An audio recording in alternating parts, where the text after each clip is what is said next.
everybody, welcome to Travis's Projects. Today we are back working in the shop again, and this isn't going to be like my last two videos of me just standing around talking. Well, let me just turn the camera around. We are back working on the 2001 GMC Sierra 1500 Heavy Duty. Now, there has been a little bit of work done to this truck since last you've seen it. I've changed the fuel pump in it, I've changed the filling neck, and guess what? After all that, well, it is working good again for that part, but after all that, I put the box back on. I had my friend come up and help me last night. Thanks again, Mike. That was greatly appreciated. And we took her for a little spin. Well, there was several problems we noticed while we were driving it, and I had to pull it back in the shop again because the injectors have to come out one more time to get clean again. I think there was still some, lack of a better word, crap in the lines, and when it pumped through, it plugged the injectors again, so I'll take them back out and clean them one last time. And in here, in the truck itself, as you will see, I turned the key ahead here. Let me just find the key. I'll turn the key ahead, and you'll see once I get it in the first slot, that lights up. As soon as it goes up into the actual running position, that turns off. So, and once you go ahead to actually start it, it'll light back up again, and as soon as it starts, it'll shut back off. Now, that should be staying running all the time, because that is my control screen that I see in here. So I don't know if it's a wire in the ignition or if it's a wire under the dash, but I'm going to take this panel off, and then I'm going to take this plastic off clear around here. Now, I just watched a video on YouTube, God bless YouTube, the guy, to take this plastic off, you got to pull this piece out. Now, I was told it is he said it is just a pressure fit. Now, I don't know, I can't seem to pull it by myself, but I will set you guys down where you guys can possibly see. We'll set you straight like that for a second, and we'll just try this. I might have to grab a screwdriver, yep, I'm going to have to, and try and get a good pull on that. So, I cannot do it just by my fingers. I will admit, guys, I am not very strong. Seriously, I'm not. And I've never taken this stuff apart, so I don't know what the braking potential is of this stuff. It's a GMC, it's a Chev product, they do like to brake. So, we'll just leave that joke at that. Anyways, guys, well, let's get to it. Let's see what's wrong with this. Okay, now that guy was right in a sense. It is just a pressure fit. You just have to get your screwdriver in here the first time, and you just kind of pry and wiggle a little bit, and it will release the two clips in there. I'm going to set you down so you can, I don't know if you can see me from there. There, can you see that? Hopefully you can. Set that right there, pull, pry, and then it's just a piece like that. It's just a regular push in, clip, bang, done. So, and that should allow me to release this plastic cover underneath. Now, I've looked already, there is no screws holding it underneath, but I could be wrong still. There could be a screw. If there is screws in yours and you are wanting to take this apart, all it is a T20 torque screw. Like I said, I've already looked, and I didn't see any, so I'm just feeling, make sure there's nothing actually holding that there, and see if I can get this wiggled out without breaking it. So, come on, why do you want to be a bugger? I see why. I see why. Now, probably the best thing to do would be to remove that plastic underneath the dash here first. This plastic right here, because you can see it's catching right there, and that's what's holding me mostly. So I'm just trying to gently persuade it out of there. I'd say prying, but I'm not prying, I'm gently persuading. Sorry about my hand getting in the way here. This stuff's all hard to do one-handed, so, and record at the same time. So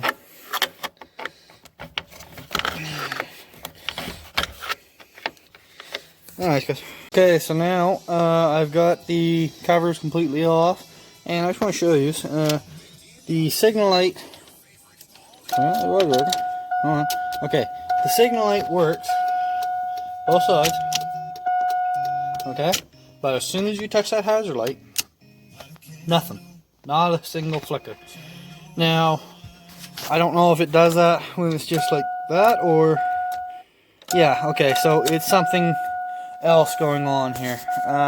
There's something bigger than just possibly a loose wire. I think it might be a fuse or a wire that's completely been cut underneath the dash here. That's giving the dash power. One other thing we noticed too is the temperature gauge was not working yesterday. And the fuel gauge is not working. So, I'm just going to frig around with this today. Check the fuses, check all this fun stuff in here.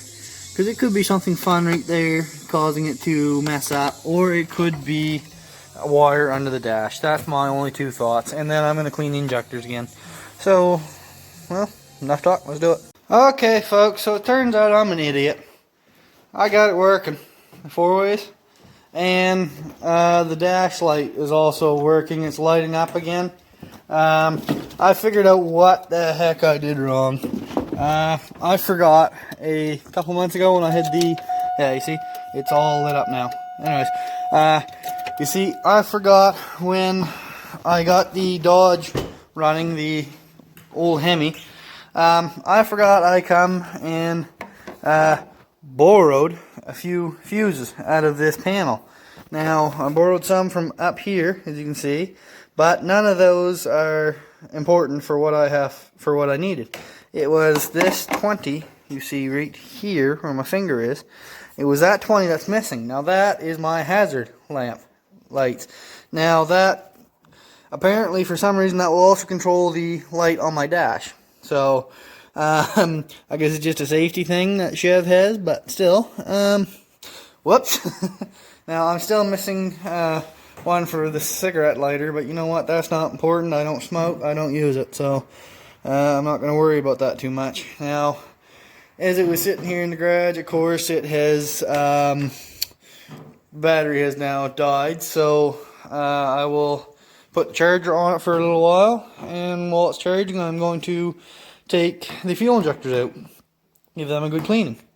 So, yeah. Whoops. If I'd have only been paying attention. Well, folks, I stand corrected. I did not solve the problem. I guess I'm going to have to look in this a little further. Yeah, right after I get all the dash back together too. Great. Okay, guys, whoa. That didn't sound good. Hold on a second. Hold on. That didn't sound good. What was that? What was making that noise? Sorry, as I turned the truck on, I heard a noise starting to sound like it was coming from the front. Didn't sound good, whatever it was.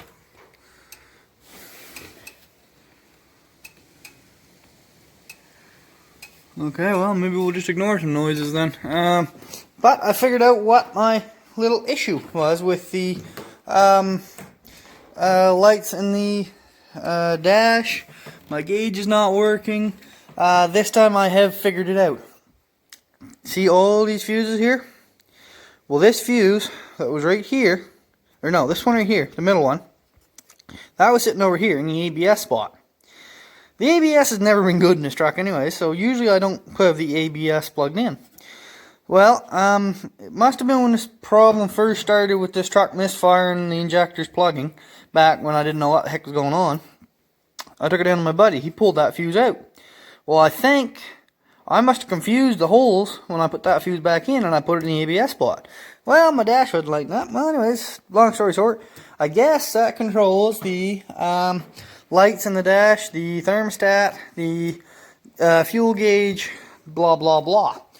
Because if you look on the panel right here, it would be ignition B. Come on, focus.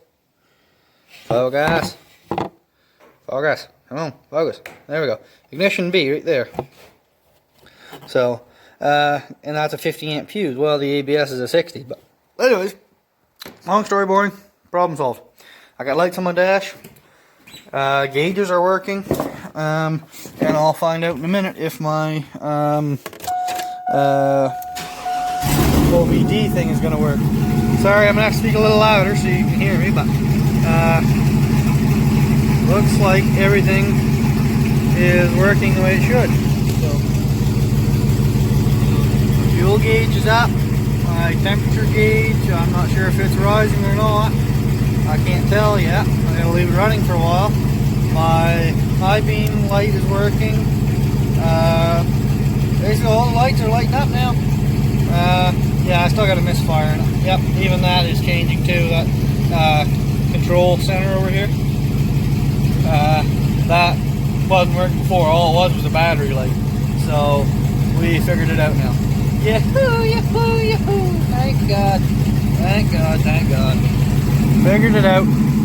So now remember, guys, if you got a problem, it's simple problems. Like, I don't know why I was thinking there was something underneath the dash causing all this, but I looked at all the fuses looked to be fine back when it was a fuse problem. So anyway, let's take these injectors apart, give her a clean, and we'll take her for another test drive. Alright folks, we're getting closer to getting that fuel rail out of here. Basically all the injectors are now unplugged. I just have to take my kit, my fuel line removal kit, and pull off these two hoses here. That one's a main pressure in, that one's a return. And then it should pop right up out of there. Well, actually, I got two bolts I got left to take off on this side, undo those. That whole rail come out of here and I can clean the whole thing. So we're getting there. Also, it is now late in the evening. I took a break from this afternoon after I figured out what was wrong with the dash. I went inside, watched the race. Chase Elliott got the win. Yee-hoo, baby! On to the round of 8. Now, anyways, so stay tuned. This will be done. There's a little setback. So looks like I'm gonna have to go down to town on. Well, it left for Tuesday because tomorrow is Monday, which is a holiday, which is Thanksgiving. So I'll have to go down and get it. But that part we go from right back here. We'll go from here to here on the fuel rail. When I pulled it off of here, it broke right off that elbow here. So I don't know if I can get that part or if I'm gonna have to get a hose to go from there to there. But it's gonna have to be one weird hose. I've never seen one like that. But I'm gonna take this opportunity, since I'm thinking about the parts store. Check out River Valley Auto Parts in Perth Andover. Shout out to them boys. They got me the bolts for the box to put this on. They've been helping me out fixing my tractor in the woods when I break down. They're good boys. Check them out. Hector, get back to work. Anyways, yeah. So I'm gonna need this part right here, I guess. I don't know how much it's gonna be. It's gonna be fun, but we're not gonna worry about that for right now. I'm gonna have to worry about it once I get back on the truck. But anyways, that just keeps the fuel pressure, I think, for the injectors. So anyways, I got the rail pretty well popped out, so I'm gonna get that out and start cleaning it. Well, folks, looks like I'm gonna have to find an old. Well, I'll either have to go to the parts store and get some O-rings. Hopefully they can get some to fit the injectors. Because as you can see, that one's kind of chewed up. Come on, camera focus. Focus. Focus. Hello, focus. Focus. Focus. Sorry guys, bear with me. This thing doesn't want to focus tonight. It's like me on most nights, doesn't want to focus. Anyways, as you can see, that's pretty chewed up. So, I don't think I'd dare put that back in. And then this one around here that goes into the block is, yeah, it's toast. So, it's pretty screwed, as you can see. So, anyways, so I'll have to find either some at the parts store, or, like I said, at River Valley Auto Parts, or I'm going to have to go find a junk truck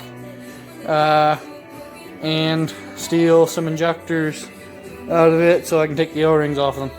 But anyways, folks, minor setback, nothing major. It'll be a couple days before this truck's back on the road. So stay tuned. Okay folks, I just realized I haven't showed you how I clean these injectors. So basically what I do is I will fill the injector with spray 9 is what I'll do first, and that will break up any dirt or ethanol that's gummed up in there or anything. It'll just help clean up that screen that's in there. After I do that, I just pour out the contents, like whatever was in there.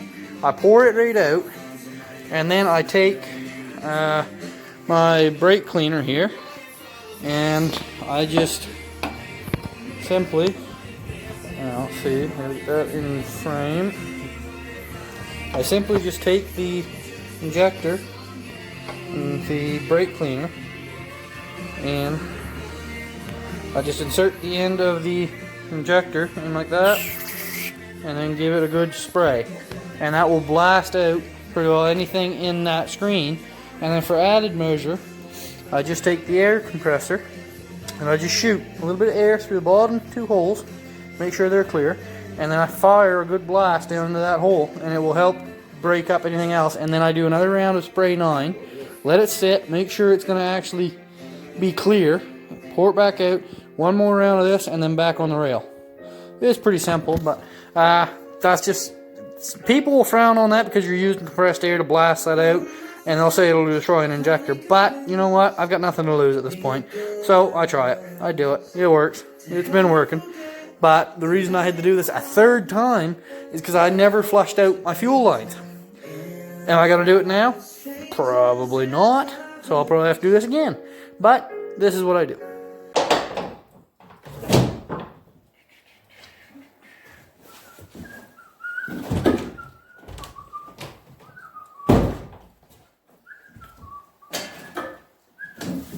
Oh, hey, that's where I left you folks. How's everybody doing today? Now, okay, we are back working on the 01 GM again. Been a couple days since I've worked on it, as you know. It's probably only been about 30 seconds for you guys, but the parts I was waiting for arrived. Well, the O-rings. Sorry, my hat's crooked. I just realized that. You're gonna have to live with it, I guess. Anyways, so we are gonna get back to working on this. Shout out to River Valley again. Thank you for getting those parts in for me. You boys helped me out a lot. Thanks a lot.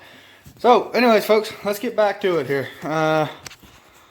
What do we have here? We have 4 of the, I do believe they are the upper O-rings. They are the bigger ones. And 4 of the lower O-rings. They are the smaller ones. These are very, very important. These keep fuel from leaking out of the fuel rail because there's so much pressure behind that fuel and spraying onto the manifolds. And if that happens, well, boom, there goes the truck. It just whoosh on fire. Anyways, so these are very, very important. They will replace the, like I said, these big ones will replace this upper O-ring here. And the smaller ones will replace these lower ones. Now, there's a couple of these that are in good shape, but this one's kind of flattened out, so I might as well change it. Sorry, that one's a little flattened out, so I might as well change it. This one here is gone. I think I peeled it off the other day. And this one here, actually I think that one there was the only good one for the bottom ring. But anyways, so we will fix those or replace those and put them back on the fuel rail. Let's get to it. Alrighty folks, almost everything is hooked back up. Fuel rails all back in, injectors all in. All the wires are plugged back in, everything's hooked up except for the throttle cables. I will worry about them in a minute or so. But can anybody, well, actually no, never mind that. And I want to tell you what I did as a temporary fix. Now this is probably a big no-no, but where that piece broke, all I did is I just took some of that electrical shrink wrap, heated it up, and pressed it up against there, so hopefully it seals enough that it won't give me any issues. I'll know as soon as I fire the truck up. If it starts running away, then it's not going to work. But if I fire the truck up and it wants to work, no problem, no issues, I'll know it's fine. So, well, that's hooked up in there. Okay. Well, let's turn it and see what it does. So, now, hopefully there's enough battery power to start the truck. And just bear with me because I have to prime it all here, so just bear with me.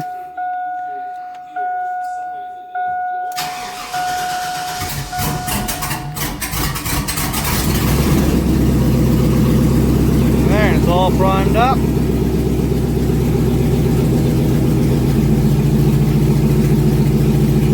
Just give it a minute and see, make sure.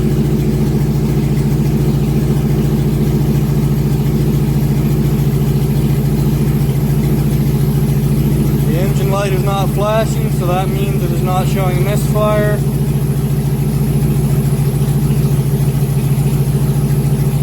I think for right now it might be clear.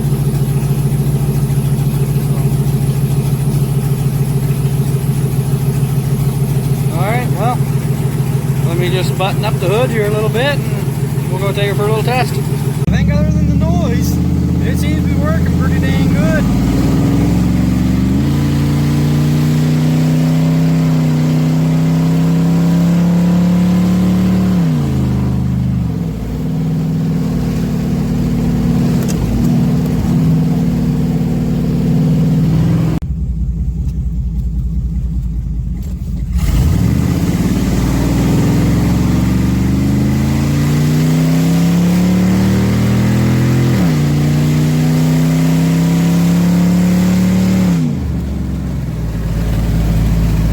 I'd successfully call this truck completed. I mean, this restoration, well, it's not a restoration, it was more of a get it running so I can use it again, and by the jumping G's, working good.